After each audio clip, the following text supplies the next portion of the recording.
ക്രിക്കി മലയാളം 2.0യുടെ ഏറ്റവും പുതിയ വീഡിയോയിലേക്ക് ഏവർക്കും സ്വാഗതം. T20 വേൾഡ് കപ്പ് വളരെ ആവേശകരമായി പുരോഗമിച്ചുകൊണ്ടിരിക്കുകയാണല്ലോ. തീർച്ചയായിട്ടും വളരെ ത്രില്ലിംഗ് ആയിട്ടുള്ള ചില മത്സരങ്ങൾ നമ്മൾ കണ്ടു കഴിഞ്ഞു. അസോസിയേഷൻ ടീമുകൾ വമ്പൻ ടീമുകളെ അട്ടിമറിക്കുന്ന കാഴ്ചകൾ നമ്മൾ കണ്ടു. പിച്ച് ബാറ്റിങ്ങിന് ദുഷ്കരമാണ്, റണ്ണ് വരുന്നില്ല എന്നൊക്കെ പലരും പറയുന്നുണ്ടെങ്കിൽ കൂടി ചില ത്രില്ലിംഗ് മത്സരങ്ങൾ നമ്മുടെ മുമ്പിലേക്ക് വരുന്നുണ്ട്. അത് തന്നെയാണല്ലോ നമുക്ക് വേണ്ടതും. എന്തായാലും T20 വേൾഡ് കപ്പിൽ പോരാട്ടങ്ങൾ നിർണായകമായിട്ടുള്ള മൂന്നാമത്തെ റൗണ്ടിലേക്ക് കടന്നിരിക്കുകയാണ്. നമുക്കറിയാം 4 ഗ്രൂപ്പുകളാണുള്ളത്. ഓരോ ഗ്രൂപ്പിലും 5 ടീമുകൾ. ഓരോ ഗ്രൂപ്പുകളിൽ നിന്നും 2 വീതം ടീമുകളാണ് സൂപ്പർ 8ലേക്ക് പ്രവേശിക്കുക. സൂപ്പർ 8ലേക്ക് എത്തുന്ന ടീമുകൾ ആരൊക്കെയാവും എന്നുള്ളത് ഈ ഒരു റൗണ്ട് കഴിയുന്നതോടുകൂടി ആ ഒരു കാര്യത്തിൽ വ്യക്തത വരും. തീർച്ചയായിട്ടും 20 ടീമുകൾ അണിനിരക്കുന്ന ടൂർണമെന്റിൽ ഒരേ ഒരു ടീം മാത്രമാണ് നിലവിൽ ഇപ്പോൾ സൂപ്പർ 8ലേക്ക് കടന്നിരിക്കുന്നത്.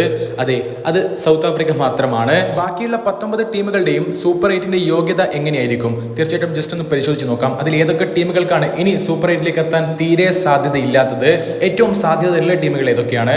അതുപോലെ തന്നെ ഇതിലൊരു മോഡറേറ്റ് ലെവലിൽ, അതായത് ചിലപ്പോൾ ഇനി വിജയിക്കുകയാണെങ്കിൽ അവർക്ക് സൂപ്പർ 8ലേക്ക് എത്താനും പറ്റും, അഥവാ തോൽക്കുകയാണെങ്കിൽ സൂപ്പർ 8ലേക്ക് പ്രവേശിക്കാതെ പുറത്തു പോവുകയും ചെയ്യും. അങ്ങനെയുള്ള ടീമുകളൊക്കെ ജസ്റ്റ് ഒന്ന് പരിശോധിച്ച് നോക്കാം. വളരെ പെട്ടെന്ന് എല്ലാ ടീമുകളുടെയും കാര്യം ജസ്റ്റ് ഒന്ന് പറഞ്ഞു പോവാം. അതായത് ഓരോ ഗ്രൂപ്പിലെയും ടീമുകളുടെ ഇനിയുള്ള സാധ്യത എങ്ങനെയായിരിക്കും എന്ന് ജസ്റ്റ് ഒന്ന് പരിശോധിച്ച് നോക്കാം. നമുക്കറിയാം ഗ്രൂപ്പ് എയിലെ ടീമുകൾ ഇന്ത്യ, അതുപോലെ തന്നെ USA, കാനഡ, അതുപോലെ തന്നെ പാകിസ്ഥാൻ, അയർലൻഡ് എന്നീ 5 ടീമുകളാണ്. അതിൽ ഇപ്പോൾ USAയും അതുപോലെ തന്നെ ഇന്ത്യയും സൂപ്പർ 8ലേക്കുള്ള യോഗ്യത ലഭിക്കാൻ ഒരു ചുവട് മാത്രം അകലെയാണ്. അതെ, ഇനി ഒരൊറ്റ മത്സരം കൂടി വിജയിക്കാൻ ഈ 2 ടീമുകൾക്കും സാധിക്കുകയാണെങ്കിൽ അവർക്ക് 100% സൂപ്പർ 8ലെ യോഗ്യത ലഭിക്കും. നമുക്കറിയാം നാളെ ഇന്ത്യ വേഴ്സസ് USA തമ്മിലുള്ള മത്സരം നടക്കുന്നുണ്ട്. ആ ഒരു മത്സരത്തിൽ ആര് വിജയിക്കുന്നുവോ അവർ സൂപ്പർ 8ലേക്ക് എത്തും. ഇനിയിപ്പോൾ ഈ ഒരു മത്സരത്തിൽ തോറ്റാലും അത് വലിയ തോതിൽ ബാധിക്കുന്നില്ല, കാരണം ഒരു മത്സരം കൂടി ബാക്കിയുണ്ടാവും. അതിൽ വിജയിച്ചാൽ മതി, സൂപ്പർ 8ലേക്ക് എത്തും. എന്തായാലും 2 മത്സരത്തിൽ നിന്ന് ഓരോ വിജയവും അതുപോലെ തന്നെ ഒരു തോൽവിയും അടക്കം 2 പോയിന്റുള്ള കാനഡയാണ് ഗ്രൂപ്പ് എയിൽ 3ാം സ്ഥാനത്തുള്ളത്. അമേരിക്കയുടെ തോറ്റ അവർ അയർലൻഡിനെ വീഴ്ത്തിയിട്ടുമുണ്ട്. ഇന്ന് കാനഡയ്ക്ക് മത്സരമുണ്ട്. ഇന്ന് പാകിസ്ഥാനെതിരെയാണ് അവർ ഏറ്റുമുട്ടേണ്ടത്. ചിലപ്പോൾ നിങ്ങൾ ഈ ഒരു വീഡിയോ കാണുന്ന സമയത്ത് ആ ഒരു മത്സരം കഴിഞ്ഞിട്ടുണ്ടാവും. എന്തായാലും ഇന്ന് പാകിസ്ഥാനെയും അതുപോലെ തന്നെ അടുത്ത മത്സരത്തിൽ ടീം ഇന്ത്യയും തോൽപ്പിക്കണം. എന്നാൽ മാത്രമേ ഇപ്പോൾ കാനഡയ്ക്ക് നിലവിൽ എന്തെങ്കിലും സാധ്യത കാണുന്നുള്ളൂ. അതായത് കാനഡ സൂപ്പർ 8ലേക്ക് എത്താനുള്ള സാധ്യത വളരെ കുറവാണ് എന്ന് തന്നെ പറയാം. ഇനിയിപ്പോൾ പാകിസ്ഥാനിലേക്ക് വരികയാണെങ്കിൽ ഗ്രൂപ്പ് എയിൽ 4ാം സ്ഥാനത്ത് നിൽക്കുന്ന പാകിസ്ഥാൻ കളിച്ച 2 മത്സരത്തിലും തോറ്റുകൊണ്ടാണ് നിൽക്കുന്നത്. നമ്മൾ നേരത്തെ പറഞ്ഞല്ലോ, ഇന്ന് കാനഡയ്ക്കെതിരെ പാകിസ്ഥാന് മത്സരമുണ്ട്. എന്തായാലും ഇതേ അവസ്ഥ തന്നെയാണ് അയർലൻഡിന്റെയും. ഈ 2 ടീമുകളും ഇനി ഒരൊറ്റ മത്സരത്തിൽ കൂടി തോൽക്കുകയാണെങ്കിൽ അവരെന്തായാലും ഈ ഒരു T20 വേൾഡ് കപ്പിൽ നിന്നും പുറത്തു പോകും. ഇനിയിപ്പോൾ അവർ 2 മത്സരവും വിജയിച്ചെന്ന് കരുതുക. എന്നാൽ പോലും മറ്റ് മത്സര ഫലങ്ങളെ ആശ്രയിച്ചുകൊണ്ട് മാത്രമേ ഈ ടീമുകൾക്ക് ഇനി മുന്നോട്ട് പോകാനുള്ള സാധ്യത കാണുന്നുള്ളൂ. അതായത് സൂപ്പർ 8ലേക്ക് എത്താനുള്ള സാധ്യത പാകിസ്ഥാനും അതുപോലെ അയർലൻഡിനും വളരെ കുറവാണ്, വളരെ കുറവാണ്. ഇനിയിപ്പോൾ ഗ്രൂപ്പ് ബിയിലേക്ക് വരാം. നമുക്കറിയാം വമ്പൻ ടീമുകൾ ഉൾപ്പെട്ടിട്ടുള്ള ഗ്രൂപ്പാണ് ഗ്രൂപ്പ് ബി. അവിടെ ഓസ്ട്രേലിയ ഉണ്ട്, ഇംഗ്ലണ്ട് ഉണ്ട്. പക്ഷേ ഇപ്പോൾ അവിടെ തലപ്പത്ത് നിൽക്കുന്നത് സ്കോട്ട്ലാൻഡ് ആണ്. അതെ, 5 പോയിന്റാണ് അവർക്കുള്ളത്. ഇംഗ്ലണ്ടുമായിട്ടുള്ള കളി മഴ കാരണം ഉപേക്ഷിക്കപ്പെട്ടപ്പോൾ നമീബിയ, ഒമാൻ എന്നീ ടീമുകളെ അവർക്ക് തോൽപ്പിക്കാനും കഴിഞ്ഞിട്ടുണ്ട്. ഇനി ഒരൊറ്റ മത്സരം കൂടി മാത്രമേ സ്കോട്ട്ലാൻഡിന് ബാക്കിയുള്ളൂ. പക്ഷേ അത് കളിക്കേണ്ടത് മൈറ്റി ഓസീസിനോടാണ്. ഓസ്ട്രേലിയ കൂടി അട്ടിമറിക്കാൻ അവർക്ക് സാധിക്കുകയാണെങ്കിൽ അവർക്ക് 100% സൂപ്പർ 8ലേക്ക് എത്താൻ പറ്റും. ഇനിയിപ്പോൾ അവിടെ തോൽക്കുകയാണെങ്കിൽ പോലും അവർക്ക് നല്ല സാധ്യതയുണ്ട്. എന്തായാലും കളിച്ച 2 മത്സരത്തിലും വിജയിച്ച ഓസ്ട്രേലിയയാണ് ഗ്രൂപ്പിൽ 2ാം സ്ഥാനത്തുള്ളത്. ശേഷിച്ച 2 കളിയിൽ ഒന്നിൽ കൂടി വിജയിക്കാൻ അവർക്ക് സാധിക്കുകയാണെങ്കിൽ സൂപ്പർ 8ലേക്ക് ഓസ്ട്രേലിയയും എത്തും. അപ്പോൾ എന്തായാലും ഓസ്ട്രേലിയക്ക് നമുക്കറിയാം എന്തായാലും സൂപ്പർ 8ലേക്ക് എത്തുന്നുള്ള കാര്യത്തിൽ യാതൊരു സംശയവുമില്ല. നമീബിയാണ് ഗ്രൂപ്പ് ബിയിൽ 3ാം സ്ഥാനത്തുള്ളത്. 2 പോയിന്റാണ് അവർക്കുള്ളത്. അതായത് ഒരു മത്സരത്തിൽ വിജയിക്കുകയും മറ്റൊരു മത്സരത്തിൽ തോൽക്കുകയും ചെയ്തിട്ടുണ്ട്. ഇനി ഓസ്ട്രേലിയ, ഇംഗ്ലണ്ട് എന്നീ ടീമുകൾക്കെതിരെയാണ് നമീബിയ കളിക്കേണ്ടത്. ഈ 2 മത്സരത്തിലും അവർ വിജയിച്ചാൽ മാത്രമേ നമീബിയക്ക് നിലവിൽ സൂപ്പർ 8ലേക്ക് എത്താൻ പറ്റുകയുള്ളൂ. കാരണം നമുക്കറിയാം സ്കോട്ട്ലൻഡിന്റെ മികച്ച നെറ്റ് റൺ റേറ്റ് ഉണ്ട്. പക്ഷേ നമീബിയയുടെ കാര്യം അങ്ങനെയല്ല, അവരുടെ നെറ്റ് റൺ റേറ്റ് പരിതാപകരമാണ്.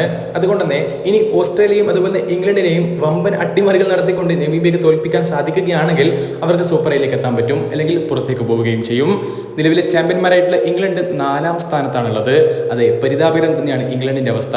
1 പോയിന്റ് മാത്രമേ ഇതുവരെ അവർക്ക് ലഭിച്ചിട്ടുള്ളൂ. അതും സ്കോട്ട്ലൻഡിനെതിരായിട്ടുള്ള ആദ്യ മത്സരം മഴയെടുത്തപ്പോൾ ലഭിച്ച പോയിന്റാണ്. എന്തായാലും നമീബിയ, ഒമാൻ എന്നിവർക്കെതിരെ ഇനി വിജയിക്കുകയും അതുപോലെ തന്നെ മറ്റ് മത്സര ഫലങ്ങളുടെ അടിസ്ഥാനത്തിലും മാത്രമേ ഇനി ഇംഗ്ലണ്ടിന് സൂപ്പർ 8ലേക്ക് എത്താൻ എന്തെങ്കിലും സാധ്യത കാണുന്നുള്ളൂ. അതായത് ഇംഗ്ലണ്ടിന് സൂപ്പർ 8ലേക്ക് എത്തണമെങ്കിൽ വലിയ അത്ഭുതങ്ങൾ തന്നെ സംഭവിക്കേണ്ടിയിരിക്കുന്നു. 4ാം സ്ഥാനത്തുള്ളത് ഒമാനാണ്. കളിച്ച 3 മത്സരങ്ങളിലും തോറ്റിട്ടുണ്ട് ഒമാന്. അതുകൊണ്ട് തന്നെ അവർ ടൂർണമെന്റിൽ നിന്നും പുറത്തു പോവുകയും ചെയ്തിട്ടുണ്ട്. ഗ്രൂപ്പ് സിയിലേക്ക് വരികയാണെങ്കിൽ അവിടെ തലപ്പത്ത് നിൽക്കുന്നത് മറ്റാരുമല്ല, അഫ്ഗാനിസ്ഥാനാണ്. കളിച്ച 2 മത്സരത്തിലും മികച്ച വിജയം കൊയ്യാൻ അവർക്ക് സാധിച്ചിട്ടുണ്ട്. ഇനി വെസ്റ്റ് ഇൻഡീസ് അതുപോലെ തന്നെ പാപ്പുവ ന്യൂഗിനി എന്നിവരുമായിട്ടാണ് അടുത്ത മത്സരങ്ങൾ അഫ്ഗാനിസ്ഥാന് കളിക്കേണ്ടിയിരിക്കുന്നത്. അതിൽ ഒരൊറ്റ മത്സരം കൂടി വിജയിക്കാൻ അവർക്ക് സാധിക്കുകയാണെങ്കിൽ അഫ്ഗാനിസ്ഥാൻ എന്തായാലും സൂപ്പർ 8ലേക്ക് എത്തും. അപ്പോൾ അഫ്ഗാനിസ്ഥാൻ ഇനി സൂപ്പർ 8ലേക്ക് എത്താതിരിക്കണമെങ്കിൽ വലിയ അത്ഭുതങ്ങൾ തന്നെ സംഭവിക്കേണ്ടിയിരിക്കുന്നു. അഫ്ഗാൻ എന്തായാലും ഗ്രൂപ്പ് സിയിൽ നിന്ന് സൂപ്പർ 8ലേക്ക് എത്താൻ പോകുന്ന ടീമായിരിക്കുമെന്ന് തന്നെയാണ് കരുതുന്നതും. 2 കളിയിൽ നിന്ന് 4 പോയിന്റോടുകൂടെ വെസ്റ്റ് ഇൻഡീസാണ് 2ാം സ്ഥാനത്തുള്ളത്. സൂപ്പർ എയിലേക്ക് എത്താൻ ഇനി അവർക്ക് ഒരൊറ്റ മത്സരം കൂടി വിജയിച്ചാൽ മതി. ഉഗാണ്ടയാണ് കളിച്ച 2 മത്സരത്തിൽ നിന്ന് ഒരു വിജയവുമായി 2 പോയിന്റുമായി 3-ാം സ്ഥാനത്ത് നിൽക്കുന്നത്. ഇനി അവർക്ക് 2 മത്സരമാണ് ബാക്കിയുള്ളത്. ഈ ഒരു 2 മത്സരത്തിലും വിജയിക്കാൻ ഉഗാണ്ടയ്ക്ക് സാധിക്കുകയാണെങ്കിൽ അവർക്ക് സൂപ്പർ എയിലേക്ക് എത്താൻ പറ്റും. കളിച്ച 2 മത്സരത്തിൽ 2ലും തോറ്റിട്ടുള്ള പാപ്പുവ ന്യൂഗിനിയാണ് 4-ാം സ്ഥാനത്തുള്ളത്.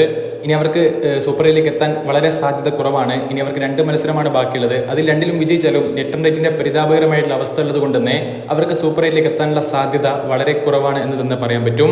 5-ാം സ്ഥാനക്കാരാണ് ന്യൂസിലാൻഡ്. അതെ, കിവീസ് ആണ് ഗ്രൂപ്പ് സിയിൽ 5-ാം സ്ഥാനത്തായിട്ട് നിൽക്കുന്നത്. അതുകൊണ്ടാണ് നമ്മൾ ഈ വീഡിയോയുടെ തുടക്കത്തിൽ പറഞ്ഞത് ഒന്നും പ്രഡിക്റ്റ് ചെയ്യാൻ പറ്റാത്ത രീതിയിൽ ആവേശകരമായിട്ടാണ് T20 വേൾഡ് കപ്പ് പുരോഗമിച്ചുകൊണ്ടിരിക്കുന്നതെന്ന്.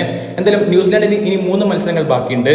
ഇതിൽ 3ലും വിജയിക്കാൻ അവർക്ക് സാധിക്കുകയാണെങ്കിൽ ന്യൂസിലാൻഡ് എന്തായാലും സൂപ്പർ എയിലേക്ക് പ്രവേശിക്കും. ഇനി അവർ 2 മത്സരത്തിലാണ് വിജയിക്കുന്നതെങ്കിൽ അവർക്ക് എത്താനുള്ള സാധ്യത വളരെ കുറവാണെന്ന് തന്നെ പറയാം. ഇനിയിപ്പോൾ ഗ്രൂപ്പ് ഡിയിലേക്ക് വരാം. ഗ്രൂപ്പ് ഡിയിൽ കളിച്ച 3 മത്സരത്തിൽ 3ലും വിജയിച്ചുകൊണ്ട് സൗത്ത് ആഫ്രിക്ക സൂപ്പർ എയിലേക്ക് പ്രവേശിച്ച് കഴിഞ്ഞിട്ടുണ്ട്.